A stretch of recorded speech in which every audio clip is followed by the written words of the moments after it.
Hello everyone, this is AmberAnkNA here. Welcome to my channel. Well, I play a variety of games and do narrations for fanfics. I'm really hoping you enjoy my content. If you do, make sure to comment below, leave a like, and subscribe with the notifications on.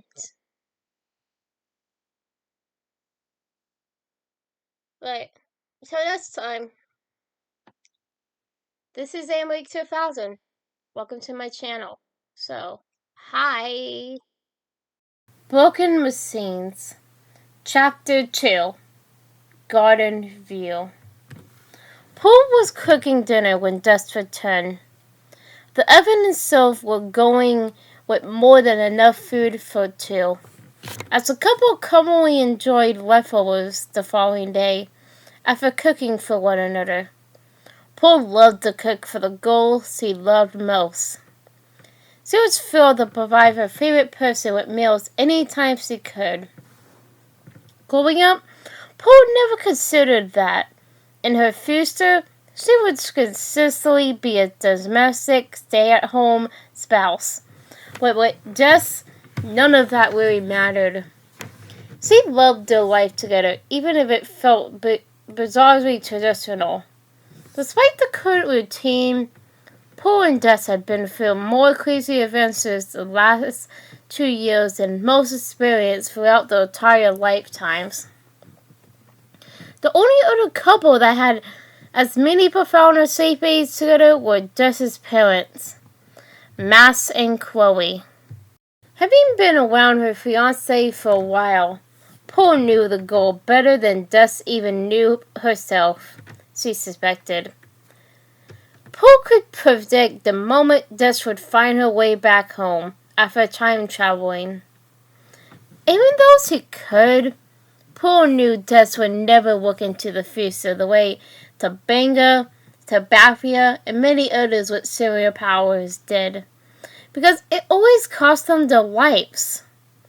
Paul also knew that Jess would never again spend time differently than her. It was an important promise they made to one another that kept them tethered together in their present reality. That connection kept Paul sane when Jess was away. Just as Paul predicted, she felt the same tingles on the back of her neck she always did when her fiancé returned from traveling between realms. The sensation began at her neck, swimming all throughout her body in waves. She briefly stopped stirring the saloon onions and mushrooms and closed her eyes. Ripples of time energy, as she called them, felt euphoric as they chased dew bumps up and down her body. Everything appealed to nearly pause. She stood there grinning, enjoying every second of the drug-like high Jess's presence provided. "Miss Dragonfly," she whispered through the small opening of her tight smile in what seemed like slow motion. From behind, 2 hands suddenly covered Paul's eyes, breaking Paul from her enraptured state. She could still see through the tiny gap between fingers, but pretended to be completely in the dark. Her heart leapt, rattling her ribcage in a way that only those who had been in love could understand. "Guess who?" "Huh?" Paul joked. "Well, you couldn't be my other girlfriend. I told her to leave like an hour ago because my fiancé would be home soon." "Oh, shut the hell up and kiss me," Jess demanded, spinning Paul around until they were face to face, gazing into one another's eyes. Jess morosely shook her head at Paul's dumb joke. "You pay for that, you know." "Oh, I hope I do," she responded mysteriously, popping her eyeballs a couple of times. Pooh tiptoed as she tenderly brushed several strands of red and blonde from Dust's eyes. Leaning one hand on her soft cheek, she gently rubbed her thumb in tiny circles across Dust's freckles as he leaned in. Dust leaned forward as well, slightly bending her neck downward to meet Pooh in the middle. The lips converged, fitting perfectly together. It was a familiarity that made Pooh's soul sing. Yet it felt just as fresh and exciting as the first time. Dust was the love Pooh's life and vice versa. Nothing could change ever that. Nothing could change ever that. Great, some typos. The playful, passionate hands explored one another as they tended embracing each other with their entire hearts. Finally, Pooh pulled away and turned back around to stir the salute vegetables that she could smell were almost burning. Leaving her position inside Dust's kiss was necessary, if begrudgingly. Pooh turned the knobs to the off positions and removed a dish that was in the oven. With a pot of her in her hand, she moved a couple of pans to the back burners, so they were no longer heating. "Hungry?" "Very," Dust answered. "Traveling always makes me feel like I could eat an entire horse. By the way, how do you always know when I'm returning?" "You know how, silly lady. The Nexus bond makes me feel as connected to you as myself. Plus, I'm in love with you. We align in profound and badass ways. I would think you would know that by now. One thing, though. Please don't eat any horses." An impish grin formed beneath Pooh's one-ways eyebrow. Dust giggled, which felt like a massive relief. Pooh always trusted Dust during her travels, but she felt like the girl might experience other timeline and realities. If Dust saw something terrible or scarring, Pooh didn't want the love of her life feeling upset for any extended period. Hearing her laughter meant she was at ease enough to allow herself to have fun. It also indicated that her most recent travels were either successful or maybe just not too bad. "Sounds like you had a good trip." Pooh felt like she was asking a question rather than making a statement. "It was fine." Dust kicked off her boots. "It's tougher than you might think. There are hundreds of people out there with powers, Pooh. To Bingo spent his entire life trying to find them all. Granted, he was fighting a war. I'm just rebuilding to help connect these lost souls to others like them. I've only been trying for a couple of months. Feels like years. Like a damn needle in a haystack. You know?" Pooh lanced her arms around Dust's torso and buried her face in her chest. After a tight squeeze, Pooh released. She turned around and opened the refrigerator, grabbing two canned beers and setting the doorway between of her hips. Bottled beer was triply more preferable, but those came from a different timeline. From Dust's last trip, so she insisted they try them.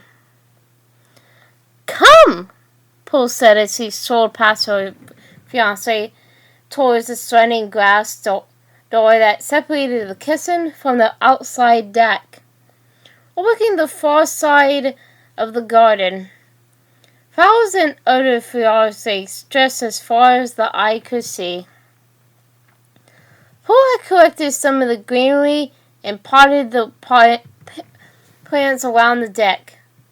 The corner apartment would probably be the most desirable living quarters in the entire realm, other than Matt's and Chloe's, which was across the hall in the opposite corner, and easily double the size. Once outside, Paul placed the bills on the small circular wooden table and pulled Dust's arms, forcing her to take a seat on the outside sofa, to hop on Dust's lap and put a hand on her face.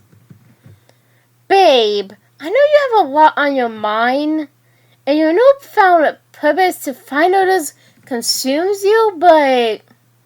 Paul hesitated briefly. When are we going to get married?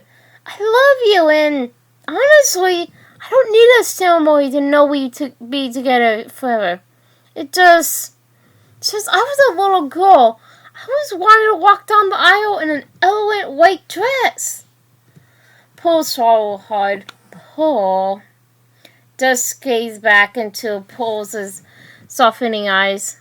My God, you're so damn much. You're right. It's just... Dust paused. A look beyond it quickly soured her facial features.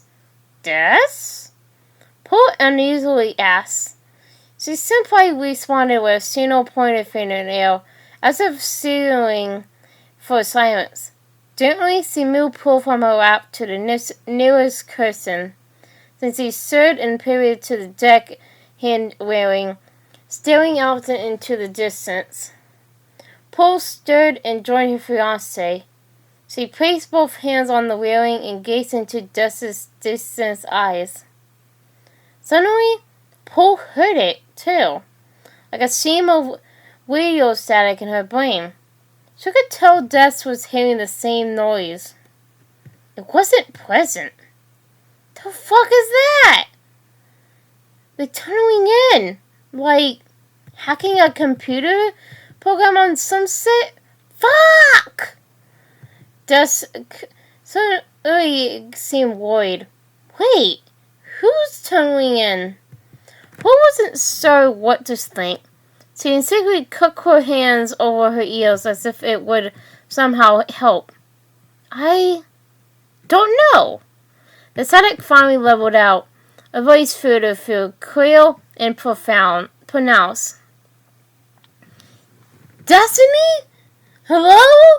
Can you hear me? It was a man's voice. Yes, Dust thought. Through the mind space, Paul heard both perfectly. You don't know me, but your mom and I are friends. Well, we used to be friends. Not in this reality.